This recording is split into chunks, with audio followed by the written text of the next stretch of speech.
The fresh sheen of Denmark's new government is starting to wear off as coalitional constraints and personal scandals complicate their agenda. It's week 25. I'm Amos Miller, and this is the midweek Danish Press Review, where I bring you the stories that the Danish political press is talking about. Because reading what's on the pages of Politiken, Berlingske, or Information can help us understand the political discourse happening in Christiansborg. The big story this week is the continued fallout for Socialistiske Folkeparti leader Pia Olsen Dyr's selection of and subsequent resignation of Thomas Nyström as a special advisor. Nyström had worked for Pia Olsen Dyhr for nearly a decade until allegations of sexual assault against fellow party members led to a dismissal in 2020. Naser Khader in Tuesday's edition of Information wrote an editorial with the blunt title, "Assaulters Over Victims."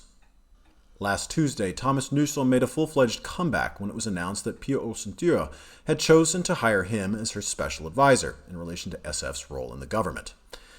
SF councillor from Frederiksberg, Naser Khader, came out Wednesday to express her distress that her former assaulter had come back into the fold.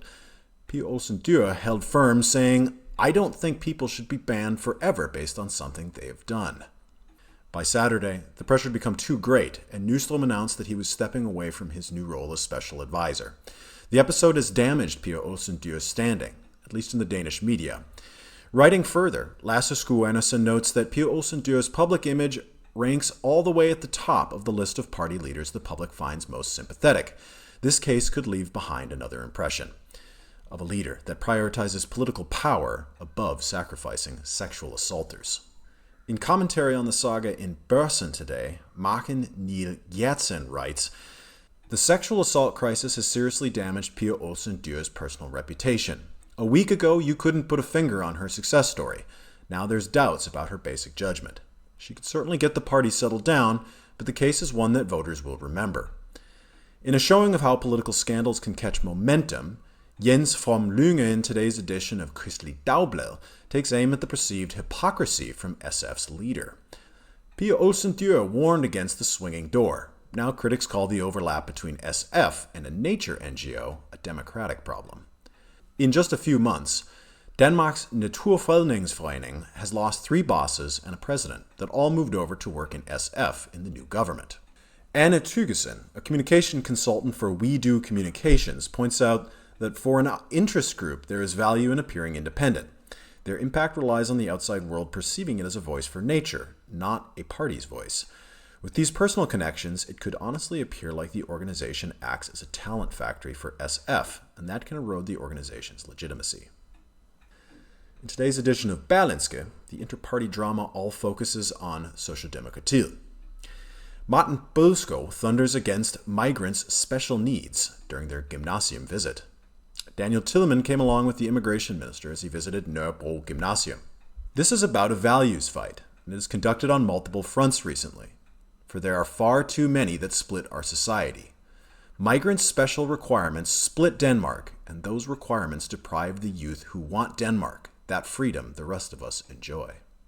Bødskov is fighting the perception that his selection as immigration minister is the Social Dems taking a step back from their hardline stance that they've taken with immigration over their last 7 years in government. On the next page, Bent Winter offers his analysis of how the Social Dems are stepping up their anti-immigration rhetoric on social media in lieu of being able to press for harsher policies. Immigration spokesperson Thomas Jensen shared a Facebook post from his garden. "It's been a busy few weeks. You can see from the weeds in my garden. Today I've hopefully handled the worst of it. I have the same approach to my political work, getting to the root of the problem." Values spokesperson Folek Vel took to Facebook to complain about a taxi driver recognizing him and labeling him too racist to ride in his taxi. Vel called the episode an example of immigrant ruler mentality and complained to the taxi company.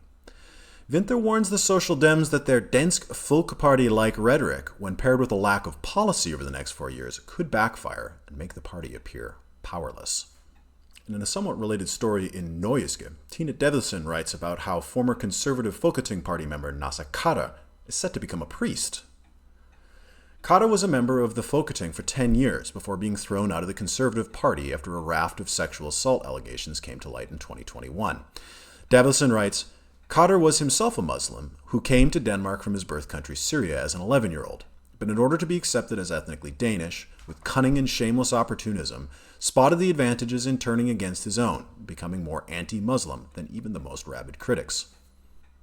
And it worked. In a 2013 survey of ethnic Danes about Danish Muslims, one respondent wrote, "They can be here, but only if they'd all just be like Naser Khader." On his conversion to Christianity, Khader says, "I will come to convert more Muslims to Christianity than Morten can throw out of Denmark." That's it for this edition of the Midweek Danish Press Review. If you like what you've seen, leave a comment, subscribe to the YouTube channel, and don't hesitate to reach out. I'd be really curious to hear what you think. See you next week.